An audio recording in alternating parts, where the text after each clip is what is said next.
నహ్మదుహు వ నుసల్లి అలా రసూలిహిల్ కరీం. అమ్మా బాద్. అనంత కరుణామయుడు, అపార కృపాశీలుడు అయిన అల్లాహ్ పేరుతో ప్రారంభిస్తున్నాను. ఆ అల్లాహ్ సర్వలోకాల సృష్టికర్త, సమస్త లోకవాసులకు పోషకుడు, పర్యవేక్షకుడు, పరిరక్షకుడు. తన దాసుల పట్ల గొప్ప మృదు స్వభావి, గొప్ప ప్రేమ మరియు వాత్సల్యం కలవాడు, అమితంగా క్షమించువాడు, అపారంగా కనికరించువాడు, మన పశ్చాత్తాపాన్ని స్వీకరించువాడు, తీర్పు దినపు యజమాని. అటువంటి అల్లాహ్ సుబ్హానహు తాలాకు మాత్రమే సర్వస్తోత్రములు, సర్వ ప్రశంసలు, సర్వ పొగడ్తలు శోభిస్తాయి. ప్రియమైన ధార్మిక సోదరులారా, అల్లాహ్ సుబ్హానహు తాలా ఖురాన్ గ్రంథంలో మనిషి మాట్లాడితే ఏ విధంగా మాట్లాడాలి దాని గురించి కొన్ని ఆయాతులను అవతరింపచేశాడు. దానికి సంబంధించి అంశాన్ని మీ ముందు ఉంచబోతున్నాను. అల్లాహ్ సుబ్హానహు తాలా మనందరికీ ఏ విషయాన్ని ఏ విధంగా అర్థం చేసుకోవాలో ఆ విధంగా అర్థం చేసుకునే సద్బుద్ధిని, సౌభాగ్యాన్ని ప్రసాదించుగాక. ఆమీన్. ఎందుకంటే ఇది చాలా ముఖ్యం. హిదాయత్ అల్లాహ్ తాలా ఇచ్చిన తర్వాత ఏ విషయాన్ని ఏ విధంగా అర్థం చేసుకోవాలో ఆ విధంగా అర్థం చేసుకోవడం అనేది గొప్ప వరం. అల్లాహ్ మనందరికీ ప్రసాదించుగాక. ఆమీన్. అల్లాహ్ అంటున్నాడు సూరా అల్ అహ్జాబ్లో, ప్రతి జుమ్మాలో మనం వింటూ ఉంటాం, ఔజు బిల్లాహి మినష్ షైతానిర్ రజీమ్, బిస్మిల్లాహిర్ రహ్మానిర్ రహీం, యా అయ్యుహల్లజీన ఆమనుత్తఖుల్లాహ వఖూలు ఖౌలన్ సదీదా యుస్లిహ్ లకుం అమాలకుం వయగ్ఫిర్ లకుం దునూబకుం. ఈ రెండు ఆయాతులు, నేను రెండవ ఆయతులో ఒక భాగాన్ని మాత్రమే పఠించాను. సూరా అల్ అహ్జాబ్ ఆయాతులు 70-71. వీటి యొక్క అర్థం ఏమిటంటే, అల్లాహ్ అంటున్నాడు, ఓ విశ్వాసులారా, ఓ విశ్వసించిన వారులారా, మీరు మాట్లాడితే సత్యమే పలకండి, మంచిగా మాట్లాడండి, దాంట్లో ఎటువంటి వెటకారం లేకుండా, అపహాస్యం లేకుండా, వ్యంగ్యం లేకుండా, అహంకారాన్ని ప్రదర్శించకుండా, ఇతరుల మనసులను నొప్పించకుండా, ఇక్కడ విని అక్కడ చెప్పడం, అక్కడ విని ఇక్కడ చెప్పడం, చాడీలు చెప్పడం, ఉన్నది లేనట్టుగా లేనిది ఉన్నట్టుగా జొప్పించి చెప్పడం, ఇలా కాకుండా మీరు మాట్లాడితే సూటిగా మాట్లాడండి, నిటారుగా మాట్లాడండి, సత్యమే పలకండి అని అల్లాహ్ అంటున్నాడు. వఖూలు ఖౌలన్ సదీదా. దీని యొక్క లాభం ఏమిటి? మీరు ఈ విధంగా చేస్తే లాభం ఏమిటి? చాలామంది ఏమిటి, మనలో అందరము కూడా మనం ఏం కోరుకుంటామంటే, మన పాపాలు మన్నించబడి, ఏ విధంగా అయినా సరే మన పాపాలు మన్నించబడి, మనం అందరము కూడా నరకం నుంచి రక్షించబడి స్వర్గంలోకి ఏదో విధంగా ప్రవేశిస్తే చాలు అనుకుంటాం మనం, అవునా కదా? అటువంటి ప్రతి వ్యక్తికి, ఆ విధంగా ఆలోచించే ప్రతి వ్యక్తికి అల్హమ్దులిల్లా ఇక్కడ పరిష్కారం ఉంది. అల్లాహ్ అంటున్నాడు, తద్వారా యుస్లిహ్ లకుం అమాలకుం వయగ్ఫిర్ లకుం దునూబకుం. తద్వారా ఏమవుతుంది అంటే, అల్లాహ్ సుబ్హానహు తాలా మీ ఆచరణను చక్కదిద్దుతాడు. If you want to rectify your affairs, your character, your behaviour, Allah సుబ్హానహు తాలా మీ ఆచరణను చక్కదిద్దుతాడు. అంతేకాకుండా బోనస్, మీ పాపాలను మన్నిస్తాడు. యగ్ఫిర్ లకుం దునూబకుం. మీ పాపాలను, గతించిపోయిన పాపాలను, మీరు గతంలో చేసిన పాపాలన్నిటినీ కూడా అల్లాహ్ సుబ్హానహు తాలా మన్నిస్తాడు. ఏం చేస్తే? మీరు నోటితో సూటిగా మాట్లాడితే, అబద్ధాలు చెప్పకుండా, చాడీలు చెప్పకుండా, మసాలా యాడ్ చేసి లేనిది చెప్పడం, ఎక్కించడం, భార్యాభర్త మధ్య గొడవ పెట్టడం, తల్లిదండ్రులకు సంతానంకు మధ్య గొడవ పెట్టడం, ఇద్దరు భాగస్వాములు పార్ట్నర్స్ మధ్య గొడవ పెట్టడం, చిచ్చు పెట్టడం మనం గమనిస్తున్నాం సమాజంలో ఈ రోజున. ఇవన్నీ జరుగుతున్నాయి. ఇవన్నీ జరగట్లేదా? మీరు గమనించడం లేదా జరుగుతున్నట్లు? వెనకటికి చూడండి, ఒక సంఘటన జరిగింది గుంటూరులో. అమ్మాయి ఏమో ఫార్వర్డ్ క్యాస్ట్, అబ్బాయి ఏమో బ్యాక్వర్డ్ క్యాస్ట్. అబ్బాయి నల్లగా ఉంటాడు, అమ్మాయి చాలా తెల్లగా ఉంటుంది. ఇద్దరు ప్రేమించుకున్నారు, ఇష్టపడ్డారు, పెళ్లి చేసుకున్నారు, కులాంతర వివాహం చేసుకున్నారు. వీళ్ళిద్దరికీ వీళ్ళ అమ్మ నాన్న గురించి తెలీదా అండి? 25 ఏళ్ళు వచ్చిన అమ్మాయికి వాళ్ళ అమ్మ నాన్న ఎటువంటి వాళ్ళో తెలీదా? 25 ఏళ్ళు అమ్మ నాన్నతో పెరిగిన అమ్మాయికి వాళ్ళ అమ్మ ఎలా ఆలోచిస్తుంది, నాన్న ఎలా ఆలోచిస్తాడు, విలువలు ఏమిటి, వాళ్ళ విశ్వాసాలు ఏమిటి, వారు దేనికి ప్రాముఖ్యత ఇస్తారు, వాళ్ళ ప్రయారిటీస్ ఏమిటి తెలియకుండా ఉంటుందా? పిల్లలకి తెలియకుండా ఉంటుందా? ఖచ్చితంగా తెలుస్తుంది. అయినప్పటికీ వీళ్ళు హైదరాబాద్లో ఇద్దరు జాబ్ చేస్తుండేవారు. అమ్మాయి అబ్బాయి పెళ్లి చేసుకొని, అమ్మాయి వాళ్ళ అమ్మగారు, అంటే అమ్మాయి ఫార్వర్డ్ క్యాస్ట్, అమ్మాయి వాళ్ళ అమ్మగారు ఫోన్ చేసి, పోనీ పెళ్ళి అయితే చేసుకున్నారు కదమ్మా, మీరు ఒక పని చేయండి, మీ ఇద్దరు కలిసి ఇక్కడికి వచ్చేసేయండి, మేము ఘనంగా రిసెప్షన్ చేస్తాం మీ అందరికీ అని చెప్పింది. ఈ తల్లే ఆ అబ్బాయి గురించి చెప్పినప్పుడు, ఆ అబ్బాయి యొక్క ఫోటో చూపించినప్పుడు ఉమ్మూసింది ఫోటో మీద.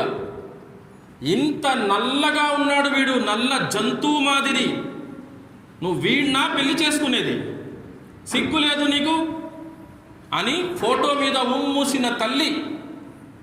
నువ్వు అటువంటి తల్లిని గమనించావు చిన్నప్పటి నుంచి, నీకు తెలుసు నువ్వు చిన్నపిల్లవేం కాదు. 25 ఏళ్ళ అమ్మాయి, 25 ఏళ్ళ వయసులో పెళ్లి చేసుకున్నావు.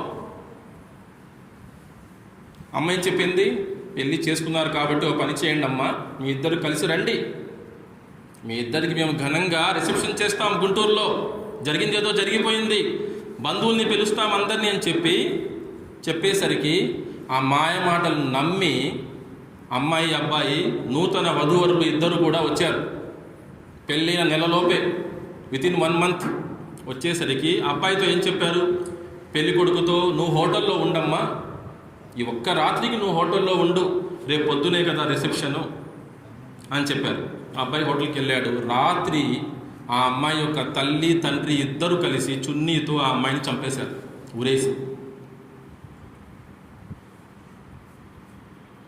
ఆ అమ్మాయిని చంపేశారు దారుణంగా. ఎందుకు? కులాంతర వివాహం చేసుకుంది అని. ఇది హత్య మాత్రమే కాదు, ఇది ఒక విధంగా ఆత్మహత్య కూడా. ఎందుకు? నీకు తెలీదా ఎటువంటి తల్లి? నువ్వు ఫోటో చూపించిన వెంటనే ముఖం మీద ఉమ్మూసింది. వాళ్ళ విలువలేంటో నీకు తెలుసు, వాళ్ళు దేనికి ప్రాధాన్యత ఇస్తారో నీకు తెలుసు, ఒక మనిషికి వాళ్ళు విలువ ఇస్తే ఏం చూసి విలువిస్తారో నీకు తెలుసు. ఇవన్నీ తెలిసి కూడా నువ్వు గుడ్డిగా ఎలా నమ్మావు? చదువుకున్న దానివి, నీకు అంత మెచ్యూరిటీ ఉందే, మళ్ళీ ఇష్టపడి పెళ్లి చేసుకున్నావే ఒక వ్యక్తిని, ఆ మాత్రం బుద్ధి ఇంగిత జ్ఞానం లేదా? కానీ చాలామంది అల్లా రక్షించుగాక సమాజంలో ఈ విధంగా తయారవుతున్నారు. వెనకటికి ఇంకొక సంఘటన చెప్తాను మీకు. ఒక బానిస ఉండేవాడు. ఎవరి దగ్గరైతే పని చేస్తున్నాడో ఆ భార్య భర్తలు ఇద్దరు కూడా చెప్పుడు మాటలు విని నమ్మే రకం. ఎవడేం చెప్తే అది నమ్మేయడమే, వెరిఫై చేసుకోవడం, క్రాస్ చెక్ చేయడం, క్వశ్చన్ చేయడం ఏమీ లేదు. ఫస్ట్ ఈరోజు చెప్పేసాడు అనుకోండి అబ్దుల్ రజాక్ గురించి, ఆయన చెప్పింది కరెక్ట్, ఇంకా వెంటనే నిర్ణయం, జడ్జిమెంట్ తీసుకోవడం, ఒక కన్క్లూజన్కి వచ్చేయడం, క్రాస్ చెకింగ్ లేదు, వెరిఫికేషన్ లేదు. ఇదా మన ప్రవక్త పద్ధతి? చల్లని మనసుతో ఆలోచించాలి మనం అందరం కూడా. ఈ మాటలు మనలో ఉన్న అందరికీ వర్తిస్తాయి, వక్తకు కూడా. మనం అందరం కూడా చనిపోతాం ఒక రోజున. ఏ ముఖంతో మనం అల్లాని ఎదుర్కొంటాం చెప్పండి?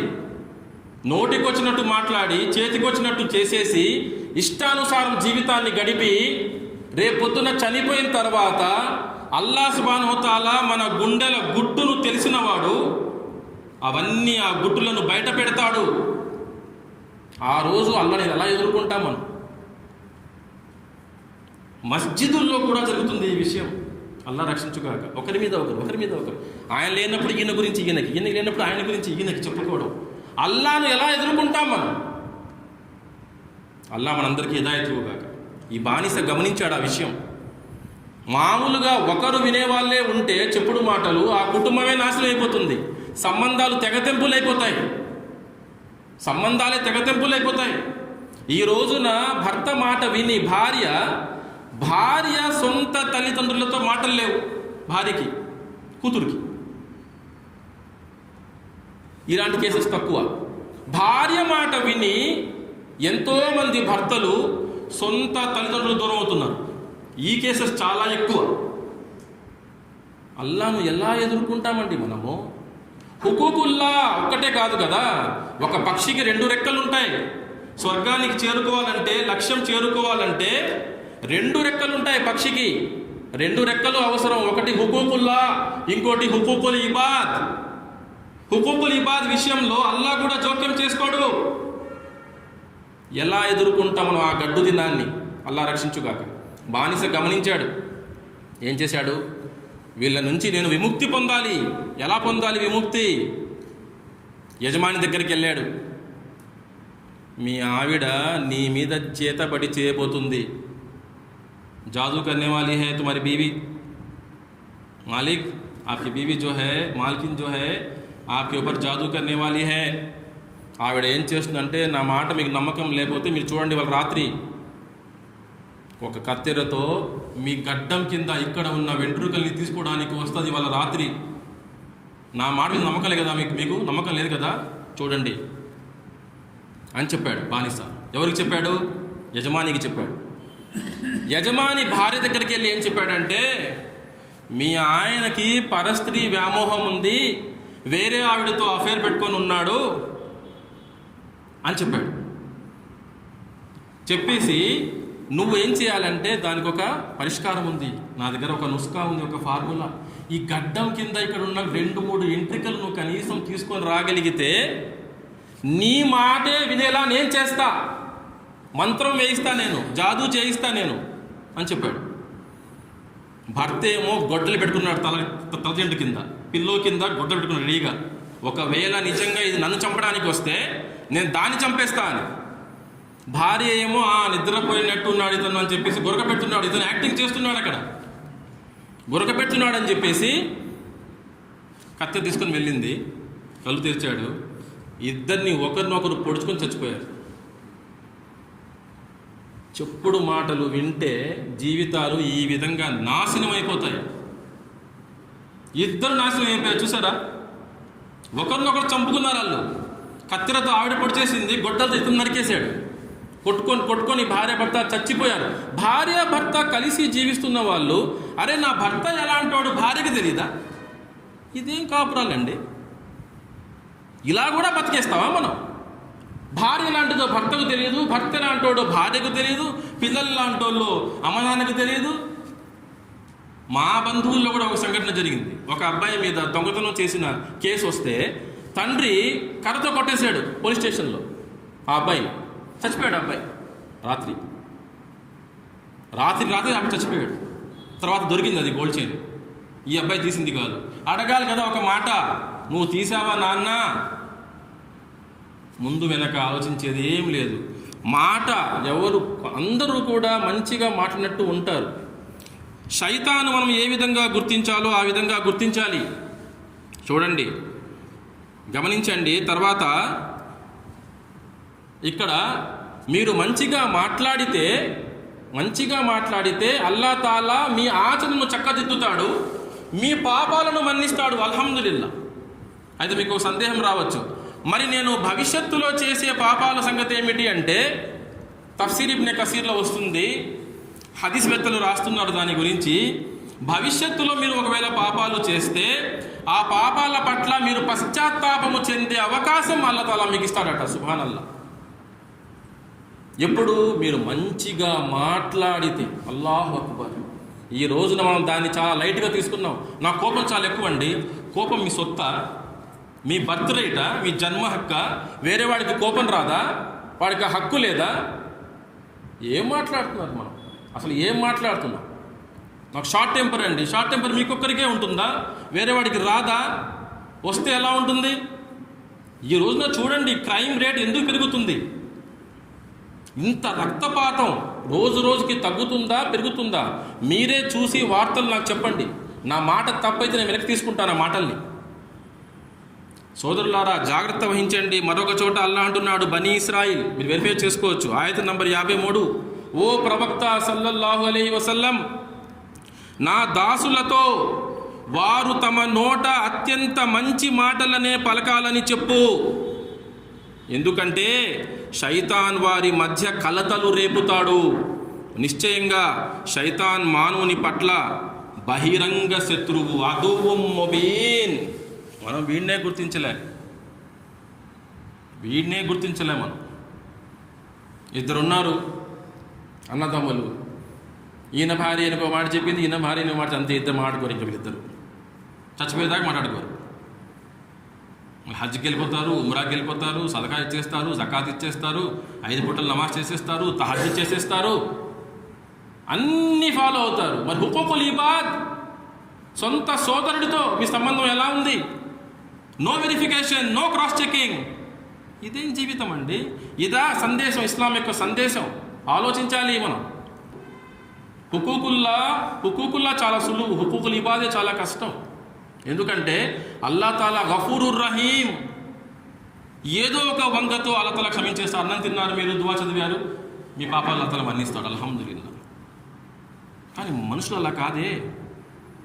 మీరు కొంతమందిని బాధ పెడితే వాళ్ళు అల్లాకి అప్పచెప్పేస్తారు మీ కేసుని. ఎలా తప్పించుకుంటారు మీరు? మీ కేసుని అల్లాకి అప్పచెప్పేస్తే మీరు ఎలా తప్పించుకుంటారు? ఆలోచించాలి. ఈ శైతాన్ ఎవరు? శైతాన్ చూడండి, ఆదం ఇస్లాంతో ఏమన్నాడు, ఏ విధంగా నమ్మించాడు శైతాన్? చాలా మంచిగా మాట్లాడాడు. ఒక వ్యక్తి మంచిగా మాట్లాడినా కూడా మనం చెక్ చేసుకోవాలి. ఏమన్నాడు? వెళ్ళి సూరా అల్-అరాఫ్లో ఆయత నంబర్ 21, 7:21 ఏమన్నాడంటే, నేను మీ శ్రేయోభిలాషిని అని వారిద్దరి ముందు అల్లా మీద ప్రమాణం చేసి చెప్పాడు. By Allah, I am the well wisher for both of you అన్నాడు. మంచిగా తొందరపడలే శైతాన్కి సహనం చాలా ఎక్కువ. అల్లా తాలాతో గడువు అడిగాడు. తీర్పు దినం వరకు నాకు గడువు ఇవ్వండి అన్నాడు. అల్లా గడువు ఇచ్చాడు, నీకు గడువు ఇవ్వబడింది అన్నాడు. వెంటనే ఆదామును అటాక్ చేశాడా? అస్సలు లేదు. ఆదాము సంతతి మొత్తం నాశనం అవ్వాలి, టార్గెట్ అది. వీళ్ళంత మందిని నాశనం చేయాలి నేను, నా టార్గెట్ అది. శైతాన్కి లాట్ ఆఫ్ పేషెన్స్ ఉంటుంది, చాలా ప్లానింగ్, చాలా కన్నింగ్, చాలా మ్యానిపులేటివ్, చాలా టాలెంటెడ్, చాలా జాగ్రత్తగా అన్నమాట ఆచితూచి అడుగులేస్తాడు. ఒక్కొక్క స్టెప్ అన్నమాట, ఒక్కొక్క స్టెప్. అందుకే అన్నాడు, నేను వారికి ముందు నుంచి, వెనక నుంచి, కుడివైపు నుంచి, ఎడమ వైపు నుంచి దాడి చేస్తాను అన్నాడు. తొందరపడలే. నీకు గడువు ఇవ్వబడింది అనగానే నాకు ఎలాగో అప్పటిదాకా చావులేదు కదా. ఇబ్లీస్కి అప్పటిదాకా చావులేదు, ఇప్పటికీ బతికే ఉన్నాడు వాడు, ఇప్పటికీ బతికే ఉన్నాడు, చావు లేదు. వెంటనే అటాక్ చేయలేదే ఆదం అలైహిస్సలాంని. నీకు గడువు ఇవ్వబడిందంటే ఏమన్నాడు? స్ట్రాటజీ. కొద్ది కొద్దిగా వచ్చి ఏమన్నాడు? అల్లా మీద ప్రమాణం చేశాడు. బై అల్లా, నేను మీ శ్రేయోభిలాషిని. మీరు నిషేధించిన పడిన ఆ చెట్టు వద్దకు వెళ్ళి తింటే ఏమవుతుంది, పెద్ద పాపమేం కాదు. మహా అయితే 2 పరిణామాలు. ఒకటి, మీకు చావు లేకుండా మీరు సజీవులుగా ఉంటారు, లేదా మీరు దైవదూతలుగా మారిపోతారు. You become angels and you will not have death అన్నాడు. అంతే. చాలా మంచిగా మాట్లాడాడు, చాలా సహనంతో అన్నమాట. నమ్మించి నమ్మక ద్రోహం చేశాడు శైతాన్. మనం వీడిని గుర్తించలే. మనం అనుకుంటున్నాం ఇప్పటికీ మనలో చాలామంది శైతాన్ అంటే ఓన్లీ జిన్నాత్ అనుకుంటున్నాం. జిన్నాతులే కాదు, మనుషుల్లో కూడా ఉంటారు. మినల్ జిన్నతి వన్నాస్, ఇది ఆధారం. చివరి ఆయత్ ఖురాన్లో, ఇది చివరి ఆయత్. దాంతో ఖురాన్ ఎండ్ అయిపోతుంది బుక్. మినల్ జిన్నతి వన్నాస్, ఈ శైతానులు జిన్నాతుల్లో ఉంటారు, మనుషుల్లో కూడా ఉంటారు. మీ తండ్రి రూపంలో ఉండొచ్చు, మీ తల్లి రూపంలో ఉండొచ్చు, మీరు భాగస్వామి రూపంలో ఉండొచ్చు, మీ భార్య రూపంలో ఉండొచ్చు, మీ సంతానం రూపంలో ఉండొచ్చు, మీ స్నేహితుల రూపంలో ఉండొచ్చు. చాలా మంచిగా మాట్లాడతారు. వాళ్ళ ప్లానింగ్ వేరే ఉంటుంది. వాళ్ళ కోరికలకు తగ్గట్టుగా మిమ్మల్ని మ్యానిపులేట్ చేస్తారు. మీరేం చేయాలి? అప్పుడు వెరిఫై చేసుకోవాలి, మీరు క్రాస్ చెక్ చేసుకోవాలి. లేదంటే అల్లాని ఎదుర్కోవాలి. ఎలా ఎదుర్కొంటాం అల్లాని మనం? ఇది చాలా ముఖ్యమైన విషయం సోదరులారా, చాలా సీరియస్ విషయం ఇది. కాబట్టి ఏంటంటే ఈ విషయాన్ని మనము చాలా దీనికి చాలా ఇంపార్టెన్స్ మనం ఇవ్వాలి. నోటికి వచ్చినట్టు ఎలాగంటే అలాగా వాడడం కాదు. దీని యొక్క ప్రాముఖ్యత మీరు ఎప్పుడే విన్నారు, ఎన్నోసార్లు మీరు వినే ఉంటారు కూడా. మీ ఆచరణను చక్కదిద్దుతాడు. అల్లాహు అక్బర్. మనకి ఇంకేం కావాలి? Hour personality, our character will be developed. మన పాపాలను మన్నిస్తాడు. భవిష్యత్తులో చేయబోయే పాపాలకు అల్లా తాలా పశ్చాత్తాపము చెందే తోబా చేసుకునే అవకాశాన్ని కల్పిస్తాడు. అంతకన్నా మనకేం కావాలండి? అంటే మనం ఎంత జాగ్రత్తగా మాట్లాడాలి. ఈ రోజున అలా చూసి చెప్పేస్తాం, ఏంటి ఇంత నల్లగున్నాడు వీడు. ఘోరమైన మాట అది, ఘోరమైన మాట, ఘోరం, చాలా ఘోరమైన మాట అది. దాని బట్టి మనకు అర్థమైపోతుంది వాళ్ళ విలువలేంటి. ఒక మనిషి యొక్క అపీరెన్స్ మీద కామెంట్ చేసే వ్యక్తి ముమ్మాటికి దుర్మార్గుడు. అల్లా హిదాయత్కు కాక. వాళ్ళ విలువలేంటో వాళ్ళ మాటల ద్వారా మనకు అర్థమైపోతుంది సోదరులారా. కాబట్టి ఏంటంటే చెప్పడానికి విషయాలు చాలా ఉన్నాయి. చాలాసేపు నేను తీసుకున్నాను ఇది దర్శ అయినప్పటికీ కూడా. కానీ చేయాలి, ఆలోచించాలి. అల్టిమేట్లీ ఆచరణ చాలా ముఖ్యం. ఆచరణ చాలా ముఖ్యం. ఈ రోజున ఇటువంటి అంటే ఎలా పడితే అలా మాట్లాడడం వల్ల మన సంబంధాలు చిందరవందర అయిపోతున్నాయి, చిన్న భిన్నం అయిపోతున్నాయి, నాశనం అయిపోతున్నాయి. ఏం సాధిస్తాం మనం? అల్లాహే అంటున్నాడు, అర్ రకీబ్, ఐఎమ్ వాచ్ఫుల్. మీరు బంధుత్వ సంబంధాల తెగతెంపులకు భయపడండి అంటున్నాడు సూరా అన్నీసాలో మొదటి ఆయతలో. ఇది మనం వింటూనే ఉంటాం. మనం 10 జుమ్మా ఖుత్బాలు వింటూనే ఉంటాం కదా. మనం భయపడాలి. మనం ఈ రోజున చీటికి మాటి ఇక్కడ వినడం, అక్కడ వాళ్ళకి ఎక్కించడం, ఇద్దరి మధ్య గొడవ పెట్టేయడం, పర్మనెంట్గా విడగొట్టేయడం, నాశనం చేసేయడం. దేనికోసం? చిన్న గోల్డ్ కోసం, దేనికోసం? ల్యాండ్ కోసం, దేనికోసం? బిల్డింగ్ కోసం. తీసుకెళ్తామా? ఇది తీసుకెళ్తామా? పనికొస్తుందా ఆఖిరత్లో? మీ ల్యాండు, మీ గోల్డ్, దాని పట్ల కూడా ఉన్న హక్కులు మనం నిర్వర్తించకపోతే అదే మన పాలిట శాపమవుతుంది ఆ రోజున. అల్లా రక్షించుగా. అల్లా మనందరికీ ఏ విషయాన్ని ఏ విధంగా అర్థం చేసుకోవాలో ఆ విధంగా అర్థం చేసుకునే సౌభాగ్యాన్ని కల్పించుగాక. ఆమీన్. మనందరి పాపాలు మన్నించబడి మనందరము కూడా నరకం నుంచి రక్షించబడి అల్లా యొక్క జన్నతుల్ ఫిర్దౌస్లో మన తల్లిదండ్రులతో, భార్యా పిల్లలతో, మన స్నేహితులతో, శ్రేభిలాషులతో అల్లా యొక్క జన్నతుల్ ఫిర్దౌస్లో చేరుకోవాలని వేడుకుంటూ ముగిస్తున్నాను. ఆమీన్. వాఖిరు దావానా అనిల్ హమ్దులిల్లాహి రబ్బిల్ ఆలమీన్. సుబ్హానల్లాహి వ బిహమ్దిహి సుబ్హానకల్లాహుమ్మా వ బిహమ్దిక అష్హదు అల్లా ఇలాహా ఇల్లా అంతా అస్తగ్ఫిరుక వ అతూబు ఇలైక్.